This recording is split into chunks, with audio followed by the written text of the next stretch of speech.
tomorrow, Atlanta. Stay locked in between the lines with Coach Stella.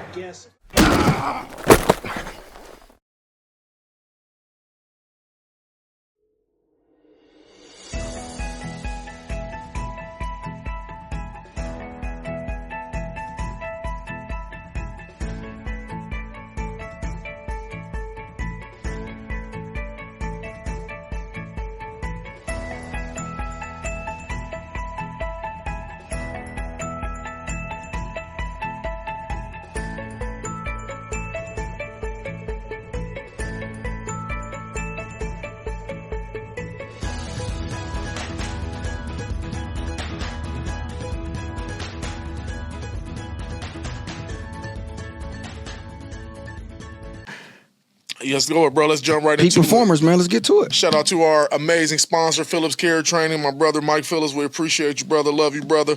We got 8 this week, so I'm going to jump right into it, bro, and then tell me what you think about it afterwards, man. So number 8 this week on the list. We got to start right there at the game we just finished talking about. Hoban Jr., running back, linebacker, Brayton Feaster. 16 for 176, and the touchdown was the game winner. But let's be real. I got him on the list for his 99-yarder. Anytime, I don't care who you are. If I can get a 99-yard touchdown against a Glenville defense, I'm taking that and I'm running with that. Also, he gave us 6 tackles on the defensive side of the ball, so he did a great job on both sides of the ball, pretty much being who he is. We don't have to sell Brayton Feaster. He a big-time football player. Number 7, Girard, sophomore quarterback, A.J. Pearson. A.J., who's been a 2-time winner for this award, had 217 pass yards, 134 rush yards for a total of 351 and 3 touchdowns in a big 29-28 win versus Poland. We spoke about it in the first segment. We said that's the first time they beat Poland since 1996. So anytime you get 351 total and 3 touchdowns and win by 1 and you need every yard, every carry, every touchdown, I got to put him number 7. I know he probably feel weird being number 7, but that's where you at, AJ. Excuse me. Number 6, Olmsted Falls, senior running back, Owen Singleton. Owen having a big-time senior years. He's been having a great career. This Friday, Owen had 21 for 213, 2 touchdowns, and 46-12 win versus Berea Mid-Park. Like I said, Owen is a big-time football player, having a great senior year, and has been having a great career. Number 5, Cleveland Heights senior wide receiver. We didn't say Cleveland Heights all year. Cleveland Heights senior wide receiver, Sir Gibson. Sir had a big-time game, 4 catches, 190 yards, 3 touchdowns. That's 47.5 yards a catch. And they also got a big win, 38-23 versus Euclid. They needed that win for the playoff seedings. And shout out Sir, man. Shout out Cleveland Heights, man. We ain't getting no game this year, but we always watching, man. I wonder if that kid is related to Shelton Gibson. He was a big-time football player at Cleveland Heights, played at West Virginia. So I don't know if he is or not. That's just me randomly thinking, but shout out to Sir, man.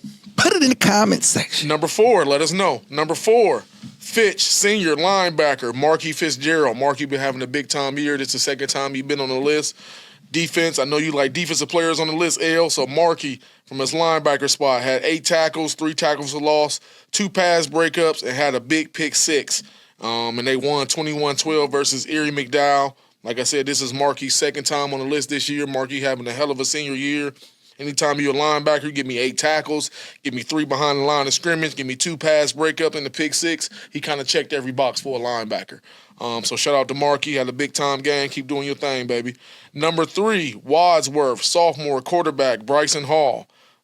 Pretty sure Bryson did this in he played the first half and maybe 1 possession. So in one half and 1 possession of the game, Bryson went 13-19, 317 yards passing and 5 touchdowns.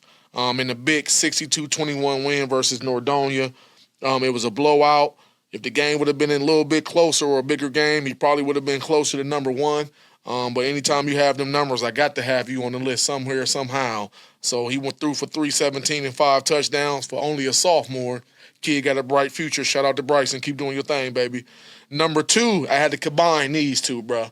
So Kawan Dean, senior defensive lineman from Mooney, and junior linebacker Rocco Zabel combined for 31 tackles and 11 tackles for loss, bro. I'm pretty sure Kawan had 15 tackles and 6 TFLs, and Rocco had 16 tackles, and 5 TFLs. So I just combined them and put them on the list and made sure I shot both of them out. I was telling you live during the game, was I, bro? I'm like, I feel like Rocco is making every tackle, bro, and every tackle was a great form, thud up tackle, how you like it. That kid is only a junior. If that kid continue to get bigger, he got a bright, bright future ahead of him. He got a nose for the football. And I talked about Kawan Dean earlier this year. He don't get a lot of pub because he playing next to Dom Letlow. And he playing on the other side of Jonathan Brenner. And he playing next to Dewey Hurd. Kawan Dean is a big-time football player, man. He's a good high school football player. And they both showed their butt off Thursday night against Harding. Of course, they won 7-3. But again, anytime I can have a defensive lineman and my middle linebacker combined for 31 tackles and 11 of those being behind the line of scrimmage, that's a big-time football game. So shout out to them guys, Kawan and Rocco. Keep doing your thing. And our winner this week, we actually got to see this kid last week. Hopefully he say we inspired him a little bit just playing. But and that's Strongsville senior wide receiver Alex Espe. I don't know if you checked out Alex's numbers. He went crazy this week. 11 catches, 181 yards, 2 touchdowns, but then he also threw in a 91-yard kickoff return touchdown for a total of 272 yards and 3 touchdowns. That's a lot of work for a wide receiver. I like the fact that he had 11 catches, which let me know they trying to get him the ball a little bit more. You know what I mean? So shout out to the coaches for understanding, okay, we got to get this kid the ball a little bit more early and often to open up our run game and make it easier for everybody. So I like the fact that he had 11 catches, but I also like the fact that he had 11 catches, but he had 181 yards. So it wasn't 8, 9, 10 dink and dunk catches where it's kind of, okay, let's just throw it to him and say we're throwing it to him. He was able to make plays after the catch, and they was able to hit him on a couple down the field. And then also he give you a 91-yard kick return, which we were able to see what he can do after the catch, being that we were at the Menor game last week. He took a short bubble, I want to say about 40 yards to the crib. So we both looked at each other like, okay, they got to get this kid the ball a little bit more.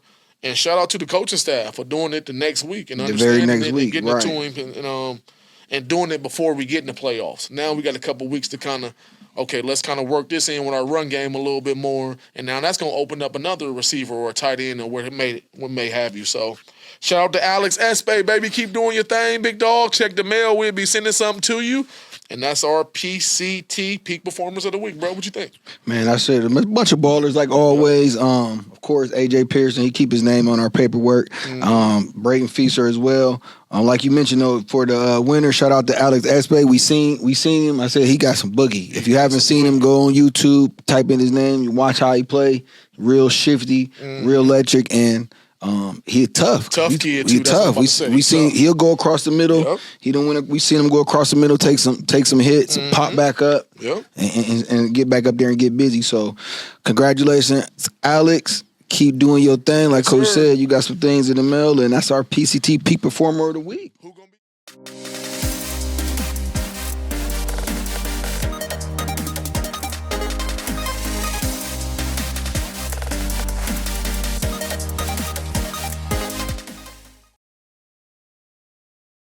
Be checking in, man. Keep it locked in, but in between the lines with Coach Stella. You feel me? You did.